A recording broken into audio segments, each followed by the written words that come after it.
अस्सलाम वालेकुम वरहमतुल्लाहि वबरकातुहू। मैं खाकी और आप देख रहे हैं मेरा यूट्यूब चैनल।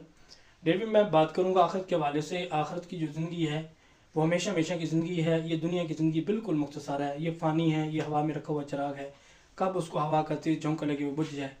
तो इसलिए अल्लाह के नबी सल्लल्लाहु अलैहि वसल्लम ने फरमाया, अक्लमंद इंसान वो है जो मरने से पहले मरने की तैयारी कर ले।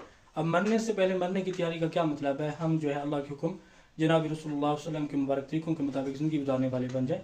अब अल्लाह के हुक्म क्या है कि हम 5 वक्त नमाज़ों का एहतमाम करने वाले बन जाएँ, हम एक दूसरे के साथ प्यार मोहब्बत इखलाक से पेश आने वाले बन जाएँ, हम जो हमें मरहूम करे हम उसको अता करने वाले बन जाएँ, जो हमसे नाता तोड़े हम उससे जोड़ने वाले बन जाएँ, जो हमें गाली दे हम उसको माफ़ करने वाले बन जाएँ, जो हमारे साथ ज़्यादती करे हम आगे उसके झुक जाएँ, उससे बल्कि माफ़ी मांगने वाले बन जाएँ।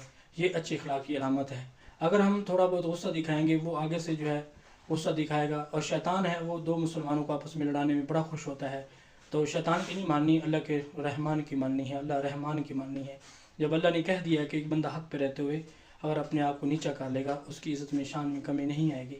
तो अल्लाह के नबी का भी यही फरमान है कि अगर दो बंदे आपस में लड़ते हैं, एक बंदा हक़ पे है, हक़ पे रहते हुए वो झुक जाता है, अगर उसकी इज़्ज़त में कमी आ जाए तो क़यामत वाले दिन आके मुझसे हिसाब ले। तो अपने आप को जो है नीचा समझे, अपने आप को बड़ा ना समझे। कोई बड़ा नहीं है, कोई छोटा नहीं है, सब एक हैं। बस मुसलमान जो है वो कीमती है, और वो कीमती है जो तक़वे वाला है। तो अल्लाह से दुआ है कि अल्लाह में पक्का सच्चा नमाजी बनाए और दुनिया आखिरत की भलाई नसीब फरमाए। जज़ाकुमुल्लाह खैरा।